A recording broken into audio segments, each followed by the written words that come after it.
আজকে নবম শ্রেণীর যে ইতিহাস ও সামাজিক বিজ্ঞান রয়েছে সেই ইতিহাস ও সামাজিক বিজ্ঞানের ফুল প্রশ্নপত্র এবং সম্পূর্ণ উত্তর সহ আজকের এই ভিডিও। তোমরা শুরুতে দেখতে পাচ্ছ যে এখানে একটি মূল প্রশ্নপত্র রয়েছে যা অলরেডি অনেকগুলো স্কুল প্রতিষ্ঠানে চলে এসেছে। তোমাদের শুরু জানার জন্য আগেই বলে দিই যে এই প্রশ্নপত্রটি একটি স্কুলে রয়েছে, সেখান থেকে এই প্রশ্নপত্রটি তোমাদেরকে দেওয়া হয়েছে। এক্ষেত্রে একবারে হুবহু তোমাদের আসতে পারে বা এখান থেকে কিছু প্রশ্ন তোমাদের আসতে পারে, আবার এমনও হতে পারে এখান থেকে 80 থেকে 90% প্রশ্ন তোমাদেরকে আসতে পারে। আশা করি তোমরা সব বিষয়টা নিয়ে ক্লিয়ার হয়েছো। তোমরা প্রথম প্রশ্ন দেখতে পাচ্ছ, দ্বিতীয় বিশ্বযুদ্ধে অক্ষশক্তিয়ার দেশগুলো কোনটি? এখানে বেশ কিছু নৈবেতিকরা থাকে, যেখানে তোমাদের 15টি নৈবেতিক প্রশ্ন থাকবে এবং 15টি নৈবেতিক প্রশ্নের জন্য তোমরা পাবা 10 মার্ক। এবং এই 10টির মধ্যে এখানে যে 15টি নৈবেতিক রয়েছে তা তোমাদের কাছে মনে একবারই কিন্তু এই যে দেখো, ভালো করে খেয়াল করলে প্রশ্নগুলো তোমার কাছে খুব বেশি কঠিন মনে হবে না, কেননা আমার কাছে এই প্রশ্নগুলো খুবই সহজে মনে হচ্ছে। কারণ এখানে আছে কর্মীদের বেতন বৈষম্য কাঠামোর উপায়, কিভাবে মানে এখানে বৈষম্য কমানো যাবে সেই বিষয়টা তোমরা এখানে কিন্তু জানতে হবে। সমান সুযোগ নীতি যে বিষয়টা রয়েছে, তারপরে এখানে যোগান সূচনা এবং যোগানের রেখার যে মধ্যে সম্পর্ক রয়েছে সেই সম্পর্ক কিভাবে হবে। পরবর্তীতে তোমরা দেখতে পাচ্ছ এক কথায় প্রশ্ন, এখানে তোমাদের থাকবে 10 মার্ক, অর্থাৎ পূর্ণ মার্ক তোমাদের 10। এই জন্য তোমাদের প্রশ্ন সংখ্যা 10টি।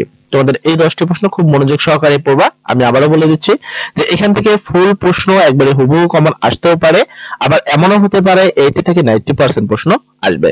অলরেডি একটি স্কুলে এই পরীক্ষাটি এসেছে, যার কারণে এই প্রশ্নের উত্তরটি তোমাদেরকে দেওয়া হচ্ছে। এরপরে যদি খেয়াল করে তোমাদেরকে সংক্ষিপ্ত প্রশ্নের জন্য তোমরা পাবে 20 মার্ক, এর জন্য প্রশ্ন থাকবে 10টি, অর্থাৎ প্রত্যেকটি প্রশ্নে তোমরা পাবা 2 মার্ক। তুমি যদি ভালো করে খেয়াল করো, যেমন এখানে সমাজ কল্যাণ যে বিষয়টি এখানে লিখতে হবে তোমাদেরকে।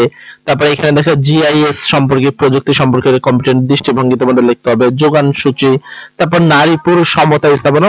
বেশ সহজে মনে হয় তোমাদের এই ইতিহাস ও সামাজিক বিজ্ঞান। যদি তোমাদের এখানে কোনো কঠিন বা কোনো প্রবলেম মনে হয় তাহলে অবশ্যই আমাদেরকে বলবে, আমরা সেই প্রশ্নগুলো সমাধান করে দেবো।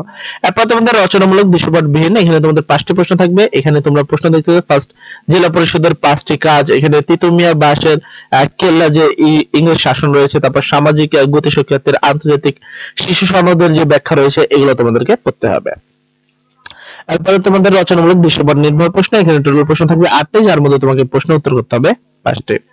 এই প্রশ্নগুলো উত্তর করার জন্য তোমাকে অবশ্যই সৃজনশীল প্রশ্নের উত্তরগুলো দিতে হবে এবং তোমাদের এই সাল সম্পর্কিত, যেখানে 1965 সালে 22 নভেম্বর কি হয়েছে, তারপর 14 ডিসেম্বর 1950 সালে কি হয়েছে এবং তোমার 11 এপ্রিল 1919 সালে কি হয়েছে, সেই বিষয়গুলো যদি না জানো তাহলে কিন্তু এখানে এই প্রশ্নগুলোর বিবরণ তোমাদের দিতে একটু কষ্ট হবে।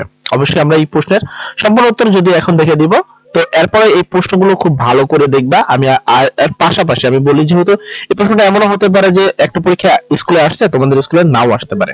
যদি এমনটি হয় যে তোমাদের স্কুলে এই প্রশ্নটি আসলো না, সেক্ষেত্রে তোমাদের অবশ্যই করণীয় হলো যে এই প্রশ্নপত্রে যে উত্তরগুলো, এর পাশাপাশি তোমাদের যে লেকচার গাইড রয়েছে, যে মূল লেকচার গাইড রয়েছে, সেই মূল লেকচার গাইডের তোমার কি করতে হবে, সেই গাইডে তোমার স্পেশাল মডেল 3, স্পেশাল মডেল 4 এবং স্পেশাল মডেল 2 এগুলো তোমাদের পড়তে হবে।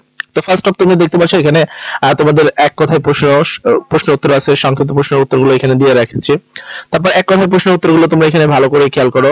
এইটা কিন্তু এখানে 15টি প্রশ্ন ছিল, সেই প্রশ্নের উত্তরগুলো কিন্তু এখানে দেওয়া রয়েছে এবং বাকি প্রশ্নের উত্তরগুলো কিন্তু এখানে দেওয়া রয়েছে। তোমরা যদি ভালো করে, এবার আমি তোমাদের আবারও বলি যে এই প্রশ্নগুলোর পাশাপাশি তোমাদেরকে অবশ্যই তোমাদের লেকচার গাইডের যে স্পেশাল মডেলগুলো রয়েছে সেই মডেলগুলো তোমাদেরকে পড়তেই হবে, এটা তোমাদের বাধ্যতামূলক। যদি তোমরা স্পেশাল মডেলগুলো পড়ো তাহলে অবশ্যই 100% কমন পাবা, একবারে হুবহু। পাশাপাশি এখান থেকেও যদি তুমি এই প্রশ্নগুলো খুব ভালোভাবে অ্যাকুরেট করে নাও তাহলে তোমার কিন্তু 80% থেকে 90% তোমরা কমন পেয়ে যাবা। যাই হোক, সর্ব কথা আশা করি আমার সকল কথা তোমরা বুঝতে পেরেছো। সবাই ভালো থাকো, সবার জন্য দোয়া করি সবার পরীক্ষা যেন অনেক সুন্দর হয়। তারপর যদি তোমাদের কোনো প্রশ্নপত্র থেকে বা তোমাদের কোনো প্রশ্ন থাকে, সেক্ষেত্রে আমাদের কমেন্ট সেকশনে বলতে পারো, আমরা চেষ্টা করব তোমাদের সেই প্রশ্নগুলোর উত্তর দেওয়ার। যাই হোক, সবাই ভালো থাকো, আসসালামু আলাইকুম।